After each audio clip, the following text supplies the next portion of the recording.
Good morning, my friends and fellow elite achievers. Welcome to Modern Leadership, the podcast where each week we sit down with authors, entrepreneurs, and leaders to explore their journey, diving into the ups, their downs, and ultimately the lessons they learned along the way. Our goal, of course, is to show that everything is figure-outable. Today's guest expert is Natasha Wallace. Natasha is the founder and chief coach of Conscious Works. As a former HR director, she left her job after reaching burnout. Can any of us relate to that? This led to a recognition that there are two fundamental things getting in our way of staying well at work: self-knowledge and self-care. Her book is The Conscious Effect, 50 Lessons for Better Organizational Wellbeing, inspiring teams to create healthier and happier workplaces through a greater focus on well-being and its connection to high performance. Natasha, so good to have you with us. How are you today? Yeah, good. Thank you very much for having me. Well, this is going to be great. So you are the Conscious Works expert. So tell us a little bit about your background and how you got into this idea of consciousness at work. Okay, well, I spent my career in HR, and that saw me running HR teams, but my passion was always in sort of cultural development. So what HR practitioners may call organizational development. So it's everything that you can do to develop the culture and the behavior of an organization. So lots of my career was spent on sort of projects to develop sort of values of an organization and embed those, making sure that people were having sort of a good experience at work. But I also did a lot of work around sort of talent development and the frameworks and career development frameworks that I think all that sounds very exciting, but it led to burnout. So how do we go from this excitement? What happened? Well, so I had worked in leadership development quite a lot. I had developed leadership development programs, and I thought that I knew quite a lot about managing yourself and taking care of yourself. But actually, when I did burn out, I realized that I think I'd paid attention to everybody else for so long and to everything that was going on around me that I didn't pay anywhere near enough attention to what was going on inside of me. And the fact that actually my sort of fundamental needs as a person weren't being met. So I'd probably compromised myself too much for too long, working too hard. And also, just in terms of my own purpose, I wasn't fulfilling it. So in terms of being able to help people in the way that I wanted to and sort of creating the best place to work, which was always the thing that drove me, I wasn't able to make the difference that I wanted to make because I guess my purpose and the purpose of the people around me weren't aligned. It's interesting that you say that because I think a lot of the listeners to the podcast can relate. I think that, especially as we're trying to climb the corporate ladder, we feel this desire, this need to really perform for the person that we work for, right? Our boss. Before we get into the leadership chair, we spend a lot of time working for others, and it creates almost this habit or this mindset that, my role is for others. And so I think that a lot of listeners can relate. So you get to this point where you make this recognition and you say, okay, I need to take care of Natasha. This is important. So where do you go from there? How does that progression happen? Well, I think you need to realize the fact that you might not even be consciously aware of the fact that there is an incongruence in the first place. I was pretty happy in my job for the most part. So my last paid job I was in for 10 years. And I was pretty happy. It's not like every day I was going to work thinking, oh, this is awful. I really enjoyed it, which is why I worked so hard. But I think that what I realized was that the thing that was most important to me was being able to help people and to create a really great experience for them at work. That seems to be the sort of underlying thing that I get really excited about. And I think if you, over the course of time, aren't able to achieve what you really fundamentally see as having meaning for you, it's almost like death by a thousand cuts. It can creep up on you without you sort of realizing it. And I think that's probably what happened to me. So it was the combination of not having enough of a sense of meaning in my work, coupled with the fact that I worked too hard and didn't take care of myself, that led to this ultimate sort of burnout. So you come up with this, like you have this epiphany or this aha moment, if you Mm. will, where Mm. there's really two things, two foundational things, self-knowledge and self-care, that are getting in the way of most of us really staying well at work. And when you say staying well, I would imagine happy, productive, efficient, motivated, excited to come to work. So there's these two obstacles that are keeping us from that. You come to this epiphany, where do you go from there? Um, well, then you have to start taking care of yourself and learning more about yourself. So how I do we do think, that? How do we start yeah. taking care of ourselves? Well, first of all, you have to give yourself permission. So I think very often we feel like taking care of our own needs is indulgent or selfish because we're to some extent predisposed to take care of everybody else's needs, or to be distracted by everything else that is going on outside of ourselves. And so making sure that we're okay and making sure that we're growing as people is something that's sort of a secondary consideration. We're so distracted by delivering day to day and by making sure that everything is sort of getting done, that actually learning about ourselves and making sure that we feel well, even going to the doctor's appointments or the chiropractic appointments or the dentist appointments that keep our body functioning well, they can get scrapped in delivery of what's going on around you. So I think the first thing is to recognize the fact that you aren't taking care of yourself well enough and asking yourself the question, why? I didn't feel that I mattered as much as the things that I was in service of. And it wasn't until I really got to grips with that, which took me some time, and I'm still working on it. And the fact that unless I look after myself and I take care of myself and I'm at my best, then actually I don't do service to the work around me or to my role as a parent or to my role as a partner. And I think a lot of listeners would agree with you. And I agree with you, Natasha, 100%. Like, if I'm not well with myself, I can't be the best Jake. I can't be the best person to my family, to my team, to anybody around me. I've got to start with me. But one of the challenges that I think a lot of us face, and that is we don't know what we don't know. We don't know that we need to take care of ourselves, or we might on an intellectual basis know that it's important, but we don't know how to do it. So if I'm a leader listening to this podcast right now and I hear you and you're starting to, I see a little flicker of an idea starting to form in my mind. What can I do to start this process of asking myself internally, am I being well with Jake?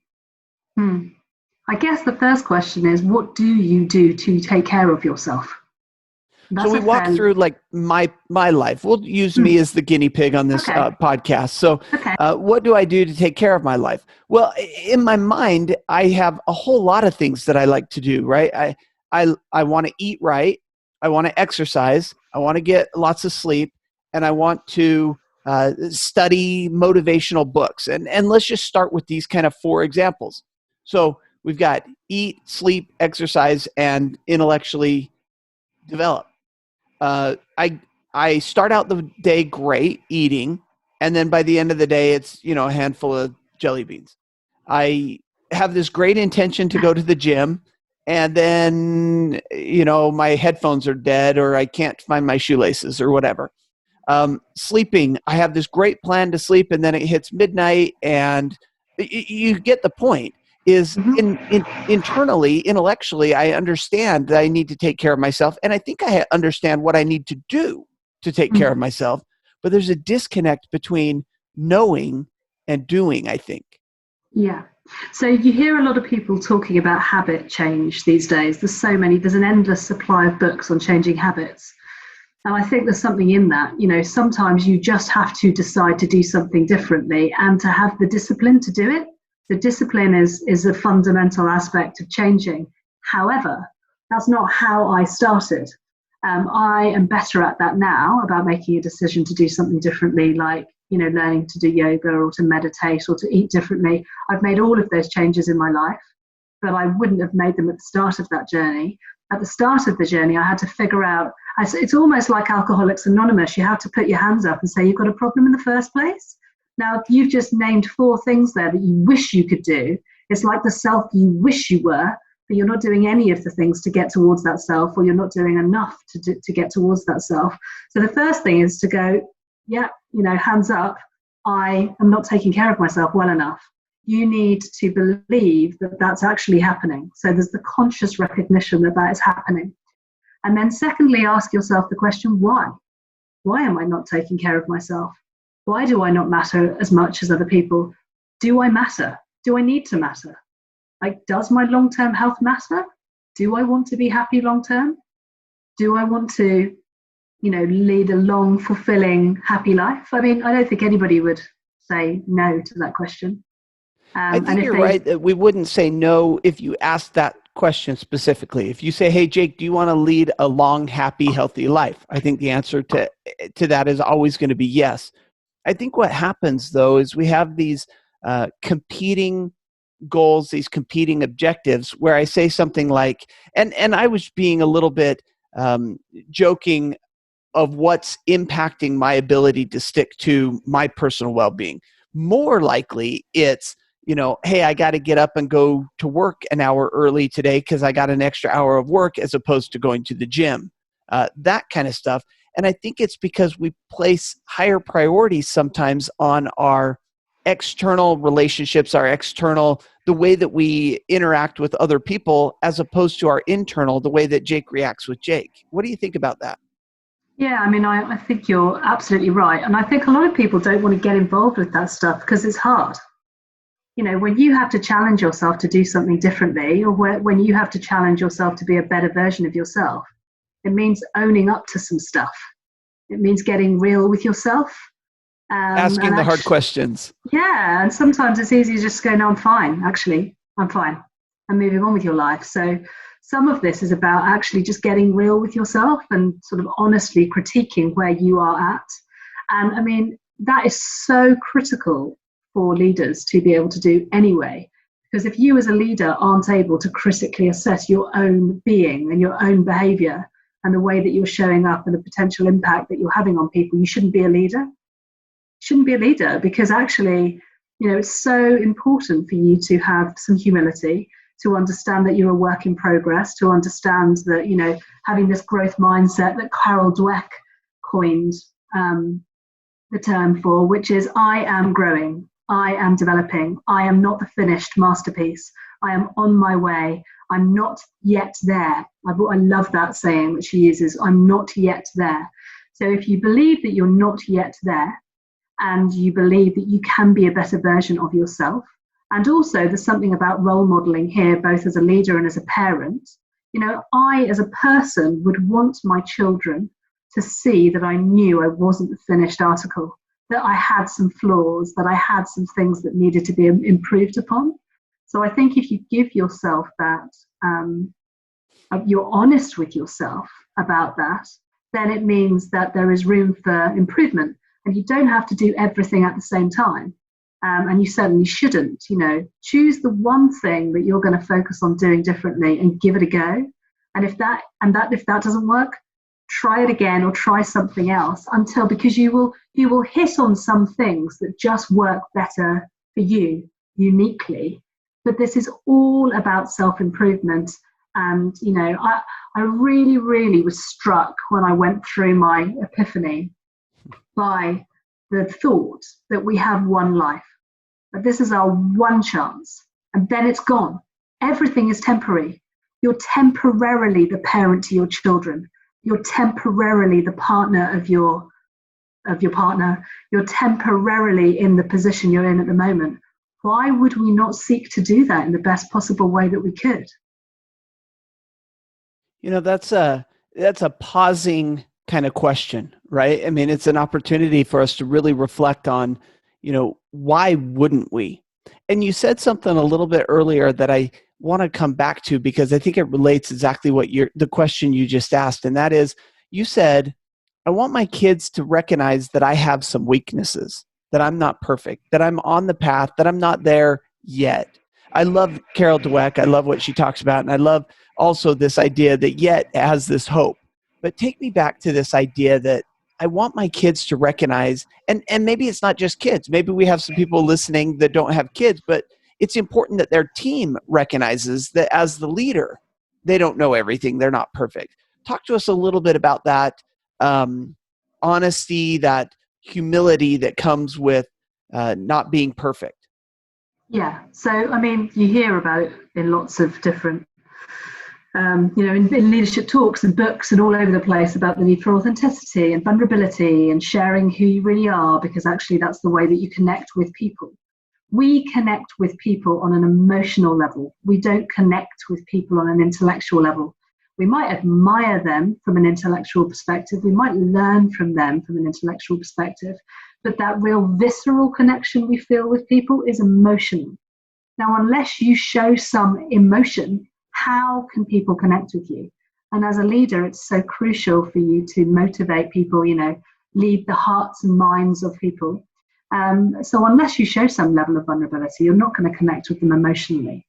What do you say to people that would rebut that by saying, or kind of push up against that by saying, yeah, that emotional, that woo-woo, that all feeling stuff, that's for home. That's for nonprofits. That's not for my business. That's not for capitalism. Yeah, okay, yeah, it's not for capitalism. Because it's not. I mean, at the end of the day, I think capitalism has sort of single-handedly destroyed the world of work. I don't know about that. Let's talk about that. This is an interesting divergent topic here. Okay. Capitalism has destroyed work.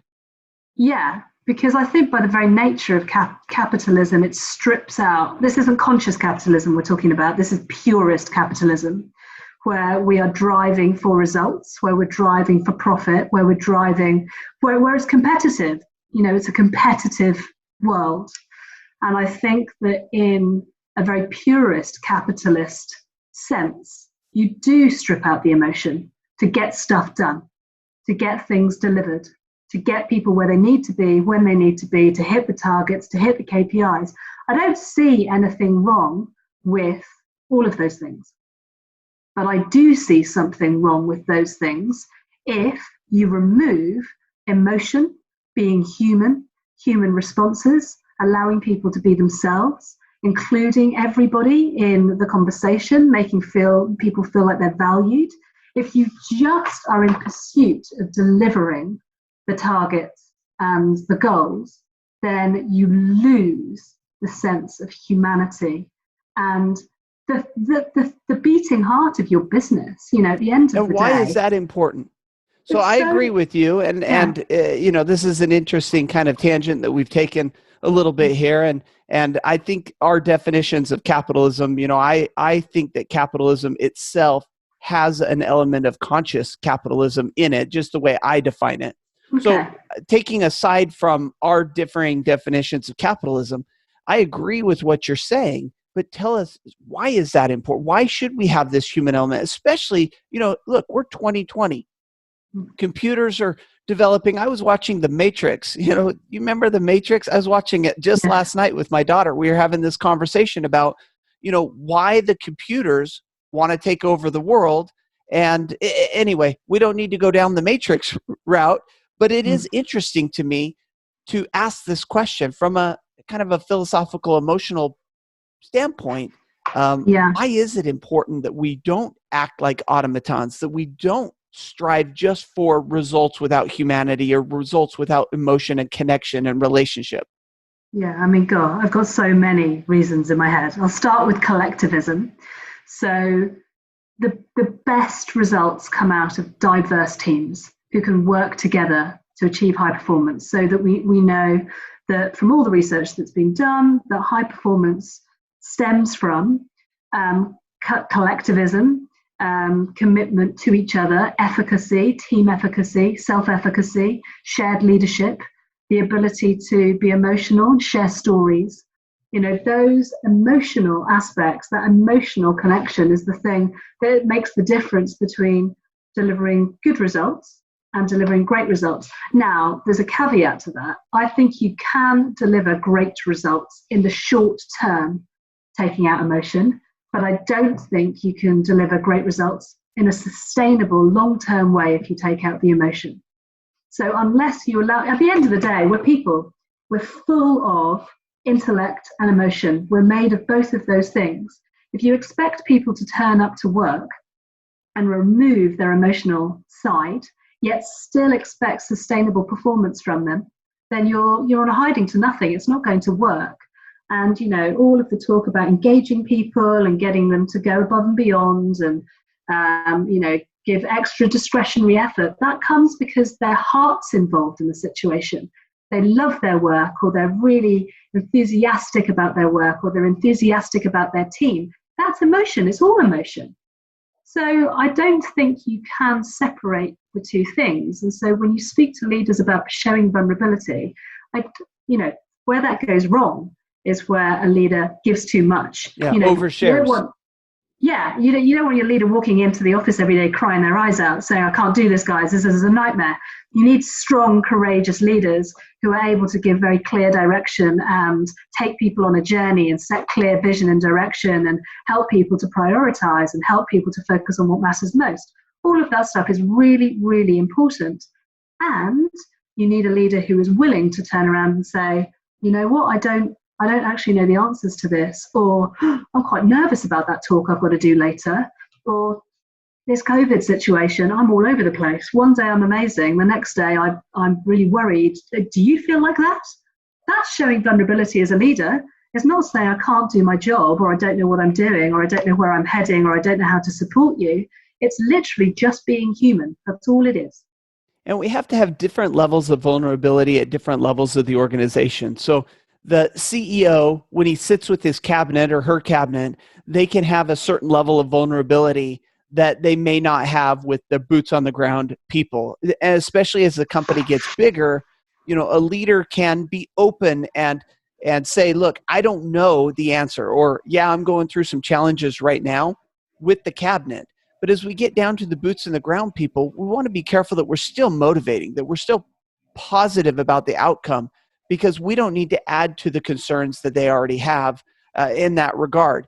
Allow their leaders to be vulnerable down the road there. So you've got this book. We haven't gotten into too much of it, but The Conscious Effect, 50 Lessons for Better Organizational Wellbeing. Tell us about this book, and kind of, we've now set the stage. We now understand why this conscious capitalism, conscious well-being, conscious workplace is important. Tell us about the book and how it impacts and plays into that. So the book is very, very personal to me, insofar as the 50 lessons that are included in the book are all lessons that I learned along my journey, either as a leader or in support of leaders. So it covers 5 different elements. So purpose is one of them. So the necessity to create clear purpose and direction in your organization. It's really important to be authoritative as a leader and to be very, very clear about where you're heading and why, and to define some sort of higher purpose, which you can find in almost every business, no matter what it does, because that really does carry people and it energizes them and it motivates them.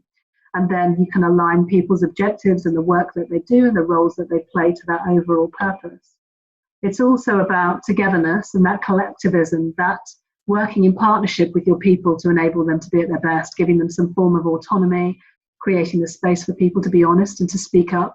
There's nothing worse for a leader who's operating either in a team or an organization where they aren't hearing the truth. If you aren't hearing the truth as a leader, somebody else is hearing the truth, and that is a risk to your business. So, I have seen it in the past numerous times where leaders don't want to ask how people are feeling or what's really going on, because they're almost scared to know what the answers are. If you don't know what the answers are, it's affecting performance. So you have to find out. And by the time it becomes obvious, it's too late.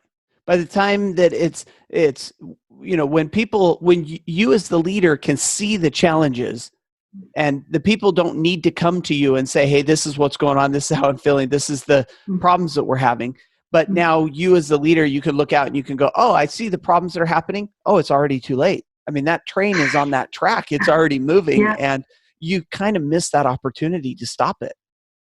Yeah, and you've also missed the opportunity to build trust, which is the only ultimate thing that's going to make people speak up in the first place. Plus, also, there is an issue insofar as when you do want people to speak up, just turning around as a leader and asking people to speak up doesn't make them speak up. I mean, that's not how it works. You have to build trust. So you have to, and building trust comes from those ongoing touch points that you have with people that enable them to connect with you, going back to the vulnerability piece, going back to the human piece. So when people feel like they can trust you, they will say more. And that's where the magic is. You know, I see it all the time. Teams know the answers to organizational problems, but the leaders can't get to the truth because people aren't willing to speak up because they're too scared of what will happen if they do. And that's part of my role, is to help, I guess, bring that out. There's a great book on this by Megan Ritz, I think it is, called Speak Up, which I read a few months ago. If there is a leader out there who's wanting to create more of an environment where people will speak up, read that book. The research is really good. And then there's some other aspects. So one is about growing. So this idea that we are all a work in progress and we're constantly growing. Just because you become a leader doesn't mean you now know all the answers. I would argue you know less of the answers that you ever knew before, because you've got to learn a whole new world of stuff that you don't know about. There's a lot more questions. Yeah. You might know more answers, but you don't know all the questions. You don't. And actually, I think that's a really great point, because I think unless you're a leader who's asking questions, you won't be getting to the heart of what's going on. And actually, you don't need to know the answers, but you certainly do need to know how to ask good questions, which is why I'm so hugely an advocate of leaders operating as coaches. And then there's the idea of being awake, really knowing yourself, really understanding yourself, knowing what triggers you, knowing how you show up, knowing what people's experiences of you. I've been a leader for years. I have gone through times in my teams where they haven't seemed happy or they haven't seemed engaged. I knew that to some extent I was impacting that, and I did not know how to get from where we were to where we needed to be. And actually, I wouldn't have been able to do it on my own. I would have needed some outside help to do that, just some feedback, asking the team, asking my peers, asking people outside of me, like, what's going on? Why am I having this impact? Why are people not speaking up? Getting a coach or, getting somebody else as a frame of reference to be able to sort of shine the mirror on me. I think we can do a lot of this work ourselves, but also it can really, really help to get feedback from people around us. I think you're absolutely right on that. One of the quotes that I read yesterday and is really striking out to me today as we talk about this is, I use not only all the brains that I have, but all the brains I can get, surrounding myself with coaches, with mentors, with team members, getting 360-degree input, people above me, people around me, my customers, my clients, people that I work with, the people who work for me. Getting all of that information, I think, is so vitally important. Now, Natasha, I'm looking at our time and we're running just a bit low. It's time now to switch to the final section of the podcast. But before we do, I just want to suggest to our listeners that they go and grab a copy of this, The Conscious Effect, 50 Lessons for Better Organizational Wellbeing, and dive into, we just got through really a very high level view of 3 of the 5 kind of sections that you go through in the book. And I think there's so much more that our listeners can get to. But alas, we need to jump to the Learning from Leaders section. Are you ready? I'm ready. All right. Our first question then is the book that you're currently reading. What's on your Kindle or bedside table? So I am halfway through a book called Soul Power. And the name of the author is Nikki de Carteret, I think it is. And it is about reconnecting with your soul. And why is that so important? We've talked so much about this today and on this episode. Why is it so important that we connect with our soul? Because if you don't understand who the essence of you is, sort of the fundamental things that are important to you, that drive you, your values, your beliefs, life becomes, it's not within your control, it's just happening to you.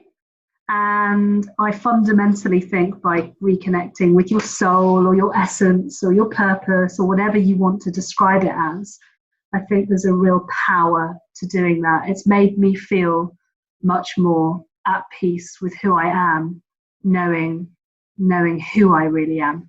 The word that comes to my mind is intentional. I love this word intentional, and it's about being intentional in your life. It's about having goals. It's about really focusing on who you are internally, externally. It's about being intentional. So I love that.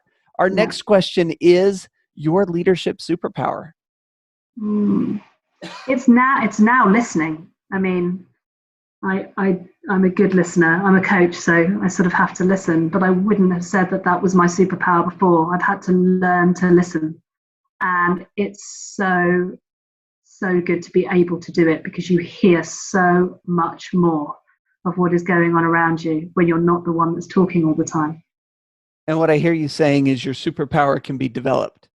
Oh, yeah. I mean, I would say without a shadow of a doubt, anything connected with sort of that behavioral side of things can be developed.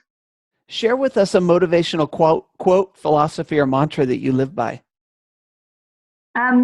So I was being coached a few years ago when I had my epiphany, and my coach said to me, believe in God, but tie your camel to a tree, which basically meant have belief that things are going to go well, belief that somebody's going to spot you and how amazing you are, and they're going to give you that promotion, or they're going to, headhunt you out of your business to go and do some other amazing job, and make your own plans, set your own goals, have your own aspirations, because when God doesn't save you or somebody doesn't save you, you've got it all figured out yourself. And I think probably for too long in my life, I thought somebody else was going to spot that.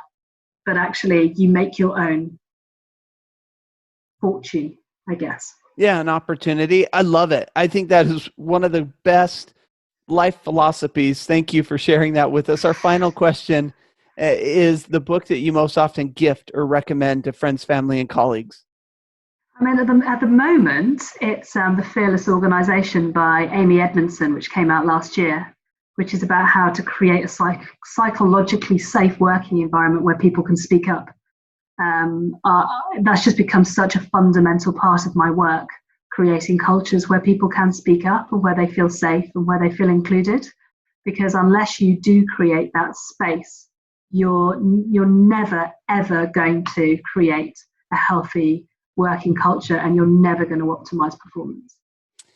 Well, Natasha, this has been a fabulous episode, jumping into this conscious workplace and being conscious about our own individual development as leaders. I've really enjoyed chatting with you. Before we let you go, how can we learn more about you? How can we pick up a copy of this book?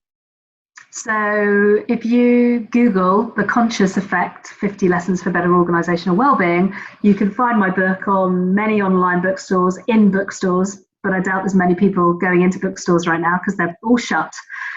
So you can find it all over the place online, but also my website is www.conscious-works.com. You can find it through that. And if you look me up on LinkedIn, Natasha Wallace, Conscious Works, you'll find lots of things I write about in relation to conscious leadership and conscious intelligence. Very cool. And we'll make it really easy on the listeners. They can go to the show notes for this episode, and it will link all of that up. Again, Natasha, thank you for joining us. I know that these are uncertain and challenging times, but it's great to connect, especially with the technology we have these days. Thank you for coming on this week and being our modern leadership guest expert. Thank you very much. It's been a pleasure.